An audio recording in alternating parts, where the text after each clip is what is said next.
लोक भारती डिजिटल के कार्यक्रम जरा हटके में आज हम बात कर रहे हैं भाजपा विधायक सुरेंद्र मैथानी से। बात जब किसी जनप्रतिनिधि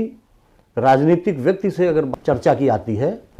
तो स्वाभाविक सी बात है कि लोगों को लगता है कि सवाल भी सियासी होंगे और जवाब भी सियासी।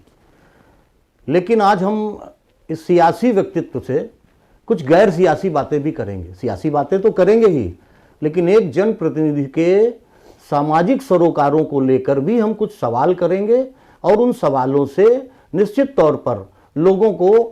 सामाजिक मुद्दों पर भी कुछ जानने का और एक जनप्रतिनिधि की राय और विचार जानने का मौका मिलेगा। तो आइए आज हम बात कर रहे हैं मैथानी जी से। मैथानी जी, आमतौर पर एक जनप्रतिनिधि की जिम्मेदारियां या उनका दायरा जन समस्याओं या किसी हद तक विकास यहाँ तक सीमित कर दिया गया है। जैसे कि मेरा मानना है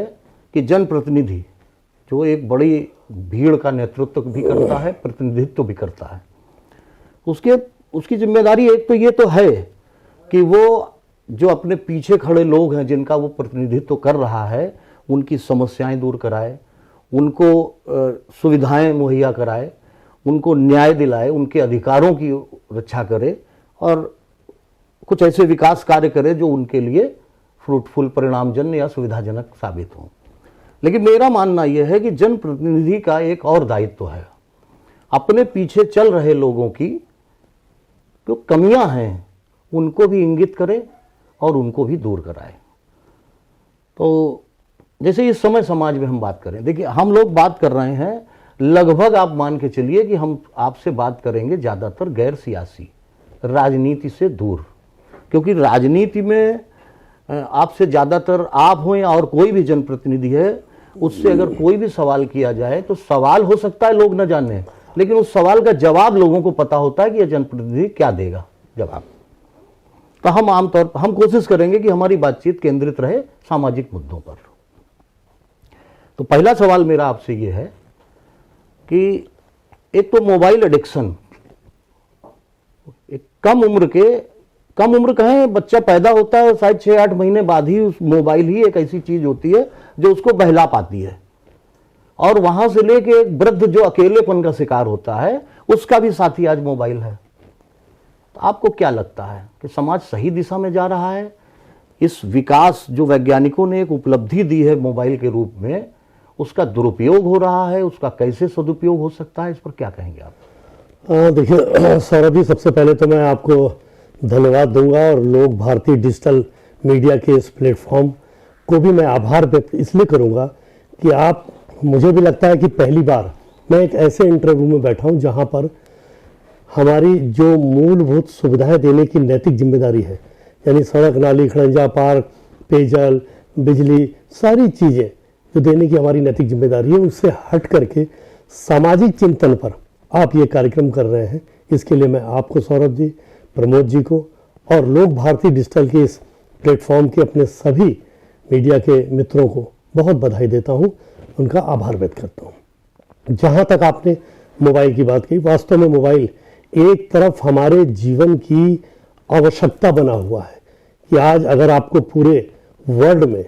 अपने को कॉम्पिटिटिव रखना है तो उसकी सारी जानकारी डिजिटल के अंतर्गत आपके पास तभी आ सकती है जब आपके पास मोबाइल या लैपटॉप या कंप्यूटर जैसी चीज़ें हों। इसके साइड इफ़ेक्ट्स भी बहुत बुरे हैं कि जो बच्चा, जैसे आपने कहा कि बच्चा पैदा हुआ, उसको हाथ पे मोबाइल दे दिया, और मोबाइल मुझे लगता है कि एक इस प्रकार का यंत्र है जिसके लिए कोई शिक्षा किसी को नहीं दी जाती, और छोटा बच्चा भी हाथ में चलाते चलाते एक जो अनएजुकेटेड भी अगर कोई व्यक्ति है तो वो भी हाथ में मोबाइल लेकर उसको चला लेता है बिना शिक्षित और बिना किसी स्किल डेवलपमेंट के। तो ये हमारे लिए घातक तब होता है जब बच्चा, जो कल तक पहले गुट्टियों से खेलता था, दादा की उंगलियों पे वो गिनती गिनता था, फिर वो कंधे पे चढ़ करके और कहानियां सुनता था, वो सारी चीज़ें चली गई और वो सारी मोबाइल पे आ गई है। इसलिए अब उसको सामने नहीं, मतलब कि उसके सेहत के लिए सामने दूध रखा है, कुछ खाना है, कुछ पीना है, उसको सब चीज़ से कोई मतलब नहीं। उसकी मम्मी कहाँ है, पापा कहाँ है, दादा कहाँ है, दादी कहाँ है, उसको कोई नहीं, देखिए उसका मोबाइल कहाँ है, उसकी भी जब तक वो इतना जानकार भी नहीं हुआ है तब भी उसके दिमाग में एक साइकोलॉजिकल आता है, मेरा मोबाइल कहाँ है। मोबाइल अगर उसको मिल गया तो वो उसमें खेलने लगता है, गेम्स देखने लगता है, अदरवाइज रोने लगता है, बजाय दूध और अपने पौष्टिक आहार को लेने के लिए कि उसको मोबाइल मिल जाए तो शांत हो जाता है। ये बहुत साइड इफ़ेक्ट्स इसके बहुत बुरे हैं जो लॉन्ग टाइम हम लोगों को काफ़ी परेशान करने वाले हैं, और इसका दुष्प्रभाव भी समाज पे भी देखने को मिल रहा है, परिवार में भी देखने को मिल रहा है। और एक बड़ी कंपनी जो जर्मन जापान जैसी कंपनियों के संयुक्त तत्वाधान में एक रिपोर्ट मैंने पढ़ी थी जिसमें यह कहा गया था कि 40 वर्ष की आयु ही आने वाली इस पीढ़ी की जो पैदा होते मोबाइल लेकर के चल रहे हैं, उनके कानों से सुनने की जो आयु है वो 40 वर्ष होगी, जो हमारी समानता 60 वर्ष से 65 वर्ष के बीच होती है कि उसके बाद हम 60-65 वर्ष के बाद कुछ सुनना हमारा हल्का होता है। ये मोबाइल के साइड इफ़ेक्ट्स हम लोगों की जो ये पीढ़ी गुजरी है, क्योंकि हमने अभी 15-20 साल में मोबाइल देखा है, हमने अभी 40 साल इसको क्रॉस नहीं किया, लेकिन जो बच्चा जन्म से ये मोबाइल माँ बाप दे रहे हैं, हम लोग अपने बच्चों को दे रहे हैं, इसके साइड इफ़ेक्ट्स बहुत बुरे होने वाले हैं, जिसका हम लोगों को भी भुगतान करना पड़ेगा, परिवार को भी करना पड़ेगा। और अगर हमें डिजिटल वर्ल्ड कॉम्पिटिटिव रहना है, अपने चाहे एजुकेशन को लेके, चाहे स्वास्थ्य को लेकर के, चाहे दुनिया के सारी जानकारियों को लेकर के, तो उसका एक टाइम पीरियड होता है कि अगर आप वर्ल्ड में पूरा देखना चाहें, अपने को कॉम्पिटिटिव रखना चाहें, एजुकेशन में भी रखना चाहें, तो उसको कम टाइम पीरियड में आप कवर कर सकते हो, घंटे भर में, 2 घंटे में, 3 घंटे में। लेकिन ये जो मोबाइल हमारे पास होता है, ये हमारे सवेरे प्रातः काल से उठने के बाद तक और रात में सोने के टाइम को भी एक्सटेंड करता है, और वो भी टाइम हमारा सोने का, नींद लेने का कम कर देता है, और हम इसमें रील्स आदि में, छोटे छोटे बच्चे भी उसमें व्यस्त हो जाते हैं। आप जनप्रतिनिधि हैं, विधायक हैं, आपकी वॉइस है, आवाज़ है, आपकी सुनी जाती है, और ख़ास तौर से सरकारी जो सत्तारूढ़ दल है उसके विधायक हैं आप। तो इतनी बड़ी सामाजिक बुराई जिसको मनोवैज्ञानिकों से लेकर शिक्षाविद भी मान रहे हैं, और आज एक जनप्रतिनिधि के नाते आप भी मान रहे हैं कि मोबाइल समाज को विषाक्त कर रहा है, कह सकते हैं। तो एक विधायक होने के नाते इस पर आप इसकी कोई प्रयोग के लिए कुछ दिशा निर्देश जारी हों, कुछ प्रतिबंध हों, जैसे ऑस्ट्रेलिया में 14 साल की उम्र तक के बच्चों पर के मोबाइल और इंटरनेट प्रयोग करने पर कुछ प्रतिबंध लगाए गए हैं, कुछ शर्तें तय की गई हैं। आपको लगता है कि आप ये जिम्मेदारी भी पूरी करनी चाहिए आपको? बिल्कुल, इसकी अवेयरनेस के लिए तो मैं, जो सब्जेक्ट भी नहीं होता है, किसी और सब्जेक्ट पे हम लोग अगर कोई मीटिंग कर रहे होते हैं, कहीं पर कोई बैठक कर रहे होते हैं, तो उस बैठक के माध्यम से भी, मीटिंग्स के माध्यम से भी, जो उस सब्जेक्ट का ये एजेंडे का पार्ट नहीं होता है, फिर भी हम मोबाइल के लिए एक बार अपील करते हैं कि भाई मोबाइल से हमको दूर रहना चाहिए। मोबाइल अपनी ज़रूरत के लिए इस्तेमाल तो करना चाहिए, लेकिन मोबाइल के लिए हमको इस्तेमाल नहीं हो जाना चाहिए, इससे हमको बचना चाहिए। इसकी अवेयरनेस कि हम लोग कई स्तर पर कार्यक्रम करते हैं। एक दूसरा मुद्दा जो महसूस तो लोग कर रहे हैं, लेकिन अभी उस पर खुलकर बातचीत शायद करने से कतरा रहे हैं, बड़ी तेजी से सेक्सुअल अपराध हमारे समाज में बढ़े हैं, और ख़ास तौर से कम उम्र बच्चों के साथ। अभी मैं एक आपको उदाहरण बता रहा हूँ। एक सरकारी अस्पताल की, बड़े सरकारी अस्पताल की रिटायर्ड वरिष्ठ नर्स, उन्होंने ये बात चर्चा के दौरान कही कि उनके अस्पताल में हर महीने 6 से 7, कभी कभी 8 बच्चियां, मतलब जिनको बच्चियां कहा जाए, उनके मामले आते थे गर्भपात के, यानी जिनकी उम्र 14 साल से ऊपर नहीं होती थी।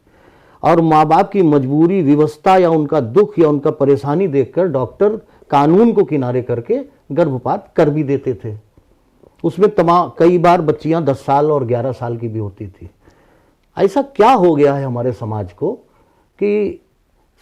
जिस समाज में कहा जाता रहा है हमेशा से, आज भी हम गर्व करते हैं इस विषय पे कि जहाँ नारी की पूजा होती वहाँ देवी रहती है, और आज हमारे यहाँ नारी तो छोड़िए, बच्चियाँ, छोटी छोटी बच्चियाँ जिनकी हम नवरात्र में, जिनको साक्षात देवी का स्वरूप मान के पूजा करते हैं, वो इस तरीके की पुरुष मानसिकता या दुराचार का शिकार हो रही हैं। इसके लिए आप किसको दोषी मानते हैं? नहीं, देखिए, इसमें अवेयरनेस की सबसे पहले बहुत बड़ी ज़रूरत है और इसमें फिर वही पार्ट जो आपने प्रारंभ किया था, मोबाइल है, इंटरनेट पे जो अश्लील चीज़ें इजी अवेलेबल हैं, जो आप देख भी नहीं पाएंगे कि बच्चा मोबाइल पर क्या देख रहा है, उससे उस पाश्चात्य संस्कृति से वो भ्रमित हो रहा है। जो हमारी संस्कृति थी उस आधार पर एक तो मोबाइल और इस तरह की अश्लील चीज़ें परोसना तो छोड़िए, आप वो समय भी है कि जब बच्चे अगर बच्चियां भी और मैं कहता हूँ एडल्ट्स भी, अगर लड़के भी होते थे तो वो भी अपने पहनावे को लेके, अपने रहन सहन को लेके, अपने आचार विचार को लेकर के, अपनी बातचीत को लेके, अपने शब्दों को लेके बहुत संजीदा इसलिए रहते थे कि वो संयुक्त परिवार में रहते थे, दादा दादी के साथ रहते थे, मम्मी पापा के साथ रहते थे, चाचा चाची के साथ रहते थे, संयुक्त परिवार होता था, बड़ा परिवार होता था, 4 भाई होते थे, 4 बहन होती थी, चाचा ताऊ के लड़के होते थे, रक्षाबंधन आता था, राखियां बांधते थे, भाई को बहन की वो संवेदनाएं और वो अपनत्व तो पता था, और बहन को भाई का, भाई को बहन का। तो ये सारी चीज़ें जो रिलेशन थे, प्रगाढ़ होते थे, वो हमारी अपनी संस्कृति और हमारे अपने उस परंपराओं के आधार पर वो बड़े सशक्त होते थे। उसमें हमारा ध्यान इन सब चीज़ों पे नहीं जाता था। आप पढ़ते होंगे समाचार पत्रों में कैसे आज परिवार के ही किसी सदस्य ने परिवार के ही अपने ही किसी ब्लड रिलेशन के साथ बेटी के साथ ऐसा कर दिया। ऐसी दुर्भाग्यपूर्ण स्थिति में ये पाश्चात्य संस्कृति में जो होता था वो आज इंटरनेट और इन सब चीज़ों से, और कहीं पर कोई सूखा नशा हो रहा है, कहीं किसी प्रकार का अगर इस प्रकार की कहीं लिंकअप बच्चा हो गया तो उसको लिंकअप करने के लिए भी लोग बड़ा जाल फैलाए रहते हैं। तो इन सब चीज़ों को लेकर के काफ़ी अवेयरनेस की ज़रूरत है और संस्कार नहीं दे पा रहे हैं, हम उसको परंपरा से अवगत नहीं करा पा रहे हैं। आपने अभी जो बात कही, जो उसका सार निकल के ये आ रहा है कि संयुक्त परिवारों का न होना या उनका बिखरना या न्यूक्लियर फैमिलीज का बनना अब हमारे लिए कष्टप्रद हो रहा है, हमारी नई पीढ़ी को संस्कारहीन बना रहा है। आरएसएस आपकी मात्र संगठन है, राष्ट्रीय स्वयंसेवक संघ, काफी दिनों से आरएसएस ये बात कर रहा है कुटुंब प्रबोधन की। निश्चित तौर पर चूंकि आप लोग भी संघ से ही शुरू हुए हैं तो आप लोगों तक भी आरएसएस का ये मैसेज आया होगा कि कुटुंब प्रबोधन पर ध्यान दिया जाए या अभियान चलाए जाए। तो बीइंग विधायक, जनप्रतिनिधि एक होने के नाते और आरएसएस के स्वयंसेवक होने के नाते कुटुंब प्रबोधन को बढ़ावा देने के लिए या कुटुंब प्रबोधन की धारणा को लोगों तक पहुंचाने के लिए अब तक आपने क्या किया और या क्या करने की सोचते हैं? कई बार हम लोगों ने कुटुंब प्रबोधन पे, चूंकि मैं सौभाग्यशाली हूं कि मैं संघ का प्रथम वर्ष प्रशिक्षित स्वयंसेवक हूँ, ओटीसी किया हुआ स्वयंसेवक हूँ, विद्यार्थी परिषद का मैं कार्यकर्ता रहा, तो जो संस्कार मेरे ब्लड में है वही आज भी शाखा पर जब हम लोग नित्य जाते हैं तो वहाँ पर भी इसी प्रकार के आयोजन को करके और कुटुंब प्रबोधन को ले बढ़ावा देने के लिए, और हम लोग परिवारों के साथ बैठ करके उनको प्रोत्साहित करते हैं, उनको समझाते हैं, इस बात को भी समझाते हैं कि आप सब लोग साथ रहें। मैं तो अपना भी उदाहरण देता हूँ कि मेरा संयुक्त परिवार है, एक चूल्हा है, और हमको राजनीति में तभी आसानी होती है कि जब हमको अगर कहीं कोई कठिनाई है घर में तो घर का दूसरा सदस्य है, भाई है, भाभी है, भतीजा है, भतीजी है, ये लोग संभालेंगे, और अगर कहीं कोई ऐसा खुशी का मौका है तो पूरा परिवार साथ खड़ा है। भाजपा जब से सत्ता में आई, एक लंबे समय तक तो भाजपाइयों ने संघर्ष किया, उस संघर्ष के गवाह आप भी हैं, और बल्कि संघर्ष में भी आप शामिल रहे भाजपा के। लेकिन जब से सत्ता में आई, खासतौर से जब से डबल इंजन बना, तो पुराने काफ़ी निष्ठावान, चूँकि आप संगठन से जुड़े रहे हैं तो ये शिकायत आप तक भी आई होगी, ये दर्द कार्यकर्ताओं का। उनका दर्द ये है कि साहब मंचों पर तो हमें देवतुल्य कहा जाता है, लेकिन हकीकत जो है कुछ और है, और हकीकत में जो दूसरे दलों से आए लोग हैं तो वो हावी हो गए, या जो कुलाटी मारने में सक्षम लोग हैं वो हावी हो गए। जो जमीनी कार्यकर्ता दरी बिछाता था वो दरी ही बिछा रहा है, उसको आगे कुर्सी में बैठने तक का मौका नहीं मिला। कि इस बात से कितना सहमत हैं आप, और इसको आपने अपने लेवल पर संगठन तक पहुंचाने की क्या प्रयास किया आज तक? नहीं, देखिए, मैं तो चूंकि स्वयं संगठन का व्यक्ति हूँ और संगठन की मुझसे पीड़ा अच्छी कौन जान सकता है। मैं 89 में पार्टी का सदस्य बना था, और 89 से लेकर लगभग 11 वर्ष मुझको कोई दायित्व तो नहीं दिया गया, और मेरा उपयोग प्रयोग पार्टी हित में बराबर हमारे वरिष्ठ लोगों ने किया। और मैंने जो अनुभव पाया कि उसमें उन्होंने ही मुझको धार भी डाली। और कार्यकर्ताओं की पीड़ा, ये बात ठीक है कि कार्यकर्ताओं को सम्मान मुझे लगता है कि सबसे ज़्यादा भाजपा में मिलता है, लेकिन चूंकि आज पार्टी ये बहुत बड़ी हो गई है तो इसमें हम लोगों का कर्तव्य है, मैं अपना मानता हूँ, किसी दूसरे को दोष देना उचित नहीं होता, मैं अपना मानता हूँ कि हमारा कर्तव्य है कि हम एक एक कार्यकर्ता का और वरिष्ठ लोगों का ध्यान रखें, उनके सम्मान का ध्यान रखें, उनके त्याग को पहचानें। क्योंकि मैं भी उन कार्यकर्ताओं में हूँ जब 89 से लगातार प्रत्येक चुनाव में वोट अटल को, वोट कमल को, वोट अटल को, वोट कमल को कहते कहते थक गए थे और तब जाकर के लास्ट में अटल जी प्रधानमंत्री बने थे और हमारी सरकार, और फिर गिरा दी लोगों ने, फिर बनी। एनीवे, लोग पॉलिटिकल वो था कि लोगों ने, विपक्षियों ने भी इस पर अपना काम किया। लेकिन हमारे जो कार्यकर्ता हैं वो कार्यकर्ता संगठन की कोई संदेह नहीं कि रीढ़ है,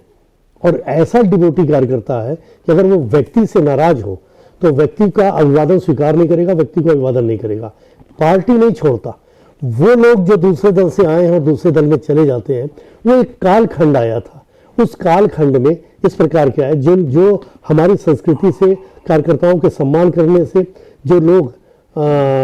इस विधा में अपने को सेट कर पाए, जो इस प्रकार के आचरण व्यवहार को कर पाए, वो तो स्थापित है। बाकी समय समय पे वो निकल भी जाते, और मुझे लगता है कि आगे बहुत बड़ी वो संख्या नहीं होती है कि जो दूसरे दलों से हमारे दलों में आए। जो पार्टी का आज का रुख है वो मैं जितना समझ पा रहा हूँ, मुझसे किसी ने कहा नहीं, कि मुझे लगता है पार्टी अपने ही कार्यकर्ताओं पे ज़्यादा भरोसा कर रही है, क्योंकि हमारा ही कार्यकर्ता जिसको भारत माता की जय में आनंद आता है, वंदे मातरम में आनंद आता है, जिसको लगता है कि मेरे पास नरेंद्र मोदी जैसे प्रधानमंत्री हैं जो पूरे देश का नाम विश्व में बढ़ा रहे हैं, गरीबों की चिंता कर रहे हैं, सरकार को गरीबों के दरवाजे तक ले जा रहे हैं। योगी आदित्यनाथ जी महाराज उत्तर प्रदेश में, जो यही उत्तर प्रदेश है जहाँ पर मैं यहाँ महामंत्री भी हुआ करता था, अध्यक्ष हुआ करता था, आंखों से देखा आप, फूल बाग है, नाना राव पार्क है, मोती झील पार्क है, बेटियां अपने पिता के साथ नहीं सुरक्षित टहल पा रही थी, मतलब सामने सामने हाथ पकड़ लेते थे, 4-4 लोग चले आए और हाथ पकड़ के ले आए। मैं वर्ग विशेष बहुत ज़्यादा डिटेल में नहीं वो उस पर जा रहा हूँ, लेकिन आप समझ रहे होंगे कि कैसे लोग इस तरह का वातावरण करते थे। आज किसी माई के लाल में दम है क्या? अगर किसी ने गलती कर दी तो कहा तो महाराज जी ने कि अगले चौराहे पे यमराज स्वागत के लिए खड़ा होगा। तो ये बहुत बड़ा परिवर्तन, कानून व्यवस्था इससे सबसे ज़्यादा पीड़ित थे लोग, अपने घर में भी सुरक्षित नहीं रह पा रहे थे। मुझे याद है स्वरूपनगर थाना था, एक चौधरी यहाँ एसपी हुआ करते थे, मैं महामंत्री था कानपुर का, और थाने में मैं किसी कार्यकर्ता की मदद के लिए गया था, और वहाँ वातावरण मैंने देखा कि ओल्ड लेडी, 80-82 साल की ओल्ड लेडी हुई, रो रही थी, कह रही थी कि ये है जिसने चैन इसने छीन की, और उसको 150-200 लोग आकर के ले गए और उसको बताने लगे ये तो फला संस्थान में टीचर है, और उसको लेकर के वहाँ से चले गए। ये वातावरण राजनीतिक था, जो आज लोगों में ये विश्वास बढ़ा हमारी पार्टी का। जब विश्वास बढ़ा, कार्यकर्ताओं का उत्साह बढ़ा, तो कार्यकर्ता भी समर्पित रह करके पार्टी के लिए लगातार काम कर रहा है। जो वरिष्ठ लोग हैं, उन वरिष्ठों का सम्मान, मुझे लगता है कि हम सब लोगों की तो हैसियत ही नहीं है कि उनका सम्मान न कर सके या उनके आदेश का पालन न करें। ये हमारे परंपरा में भी है, ये हमारे ब्लड में भी है। तो मुझे लगता है कार्यकर्ताओं के लिए अपवाद हो सकता है, किसी का स्वभाव वैसा हो, लेकिन मैं तो संगठन का कैडर बेस्ड व्यक्ति हूँ, तो मेरे मन में तो ये भाव आ भी नहीं सकता कि किसी कार्यकर्ता से दूरी बढ़ाई जाए या किसी कार्यकर्ता का कोई अपमान किया जाए। तो ये बात आप तक सीमित हो सकती है, लेकिन अगर देखा जाए तो कानपुर में जितने ज़्यादातर जो भाजपा के जनप्रतिनिधि हैं, सांसद हैं, विधायक हैं, जो भी हैं, वो निजी सेनाओं पर ज़्यादा भरोसा करते हैं संगठन के बजाय। खैर, वो बात हम किनारे कर रहे हैं। आपने एक बात कही कि भाजपा का शासन नहीं था, शायद सपा का शासन था, और थाने से 100-150 लोग छुड़ा कर ले गए। अभी एक घटना शायद आज या कल पढ़ी है हमने कि भाजपाई जो है, भाजपा के ही कुछ युवा थे जो रॉन्ग साइड गाड़ी से जा रहे थे, शायद आप लोगों ने भी पढ़ी होगी, रॉन्ग साइड गाड़ी से जा रहे थे, चालान कर दिया सब इंस्पेक्टर ने। तो उस पर भाजपाई इतने खफा हुए कि उनके अस्तित्व को जैसे उस सब इंस्पेक्टर ने चुनौती दे दी हो, और भाजपाइयों की बड़ी संख्या इकट्ठी हुई और वो चालान निरस्त कराने के बाद ही वहाँ से वो हटे। क्या ये जो प्रवृत्ति आ रही है, ये हो सकता है वो पुराने, आपके हिसाब से वो पुराने भाजपाई ना हो, नौ भाजपाई हो सकते हैं, लेकिन क्या जो सत्ता में आने के बाद जो ये प्रवृत्ति भाजपा में भाजपा के युवा कार्यकर्ताओं में आ रही अच्छी है? नहीं, देखिए सौरभ जी, वो पर्टिकुलर उस केस के बारे में मैं आपको बताऊं कि ऐसा हो सकता है कि अपवाद, जैसे मैंने आपसे कहा कि बहुत बड़ी हमारी पार्टी है। मैं जब अध्यक्ष था तो 4.25 लाख कार्यकर्ता थे, आज बहुत ज़्यादा कार्यकर्ता हैं। तो इसमें कहीं कोई अपवाद, मैंने कहा एक अपवाद से या एक उदाहरण से पूरी पार्टी को खराब नहीं कहा जा सकता, सभी कार्यकर्ता को खराब नहीं कहा जा सकता। इस पर हम लोग आगे बातचीत करते हैं, उनको बैठाल के समझाते हैं, उनको बताते हैं कि नहीं भाई ऐसा नहीं होता, और वो मानते हैं। तो ये भावावेश में कहीं इस तरह की घटनाएं हो सकती हैं, लेकिन एक घटना से पूरी पार्टी और पूरे कार्यकर्ता को हाशिए पे नहीं रखना। नहीं, ये एक घटना नहीं है, इससे पहले कई घटनाएं थानों में हुई हैं। और एक चीज़ और मैं कहूँगा कि ये अपवाद हो सकते हैं कि ये कभी कभार घटनाएं ऐसी होती हैं, कुछ लोग ऐसे हो सकते हैं, लेकिन ये घटनाएं आ जाती हैं। आजकल सोशल मीडिया बहुत स्ट्रांग हो गया है। सोशल मीडिया और मीडिया दोनों के जरिए लोगों तक आती हैं। वो अखबार या खबरों को वो लोग पढ़ते हैं जो कहते थे कि साहब सपा में बड़ी गुंडई होती है, बसपा में बड़ी गुंडई होती है, भाजपा में हमें बड़ी राहत है। वो जब ये खबरें पढ़ते हैं या इस तरीके की चीज़ें उनके सामने आती हैं तो उनको बड़ी चोट लगती है, उन्हें बड़ा कष्ट होता है कि भाई भाजपा में भी ऐसा हो रहा है। तो क्या भाजपा को संगठन स्तर पर कोई ऐसी व्यवस्था नहीं बनानी चाहिए कि इस तरीके के लोग, जो एक मैसेज चला जाए भाजपा कार्यकर्ताओं में कि जो इस तरीके की हरकत, जो कानून तोड़ने के बाद भीड़ को इकट्ठा करके अपने को जायज ठहराने की कोशिश करेगा, उसके खिलाफ कार्रवाई होगी, उसको पार्टी से बाहर का रास्ता दिखाया जाएगा। क्या कभी ऐसी बात की आप लोगों ने? नहीं, बात होती है, संज्ञान लेता है संगठन, इसको संज्ञान लेता है। जैसे मैं अध्यक्ष था, संज्ञान लेते थे, समझाते थे, बात करते थे, एक अवसर देते थे और चीज़ें ठीक हो जाती थी। क्योंकि हमारे से जनता को हमारे आचरण व्यवहार किस प्रकार का है इसकी अपेक्षा है। जनता हमसे समाजवादी पार्टी के कार्यकर्ताओं की तरह अपेक्षा नहीं करती कि वो थाने में घुस जाए, जमीनों को कब्जा कर लें, मकानों को कब्जा कर लें, महिलाओं की इज्जत लूट लें, अपहरण को उद्योग बना दे। ये सब अपेक्षा जनता हमसे नहीं करती, हमको संस्कारिक मानती है। तो हमारा भी नैतिक कर्तव्य बनता है कि हम उनको, जनता को उसी प्रकार का अपना आचरण व्यवहार करें, क्योंकि हम एक राजनीतिक दल के कार्यकर्ता और मोदी जी, योगी जी के कार्यकर्ता हैं। तो हमें किस प्रकार का आचरण करना है ये करते हैं। और फिर अगर कहीं अपवाद होता है तो उस पर पार्टी संज्ञान लेती है, हम सब लोगों से भी, और जिसके टच में जो कार्यकर्ता होता है उनसे प्रयास कराया जाता है कि भाई आप बोले कि जनता में ये मैसेज जनता पसंद नहीं करती है, इसलिए हम अपना आचरण व्यवहार सुधारें और कार्यकर्ता सुधार लें। तो ये थी लोक भारती डिजिटल के लिए मेरी, यानी सौरभ शुक्ला और कैमरामैन प्रमोद त्रिपाठी की बातचीत भाजपा विधायक सुरेंद्र मैथानी से। मैथानी जी ने जो कुछ कहा उसमें जो बिंदुवार अगर हम बातें करें तो मोबाइल के प्रयोग, हमें समझना होगा कि मोबाइल का उपयोग और दुरुपयोग में फर्क क्या है। हमें समझना होगा कि कुटुंब और न्यूक्लियर फैमिली के बीच में फर्क क्या है, न्यूक्लियर फैमिली के नुकसान क्या है, कुटुंब के फायदे क्या है। और इन्होंने मैसेज एक भाजपा कार्यकर्ताओं को भी दिया और इस बात को स्वीकारा भी कि भाजपाइयों से, भाजपा कार्यकर्ताओं के आचरण से लोग अच्छे उसकी अपेक्षा करते हैं, बुरे परिणामों की या बुरे आचरण की अपेक्षा भाजपा कार्यकर्ताओं से नहीं की जाती है। कार्यक्रम जरा हट के लिए ये थी हमारी भाजपा विधायक सुरेंद्र मैथानी से विशेष बातचीत, जिसमें इन्होंने सामाजिक मुद्दों पर खुलकर अपनी राय रखी। और मैथानी जी की बातचीत से जो बिंदुवार अगर हम बात करें संक्षेप में, तो जो बात निकल कर आई कि हमें हमारे समाज को अब ये सोचना होगा कि मोबाइल का उपयोग और दुरुपयोग, यानी उपयोग और दुरुपयोग के बीच के अंतर को समझना होगा। हमें अपने कुटुंब के महत्व और न्यूक्लियर फैमिली के नुकसानों को भी समझना होगा और हमें समझना होगा इस बात को भी। ये बात कही उन्होंने भाजपा कार्यकर्ताओं के लिए कि अगर हम सत्तारूढ़ दल से हैं तो हमारी जिम्मेदारी बढ़ जाती है अपने आचरण से समाज के सामने उदाहरण पेश करने की। नमस्कार, मैं सौरभ शुक्ला, कैमरामैन प्रमोद त्रिपाठी के साथ लोक भारती डिजिटल के लिए।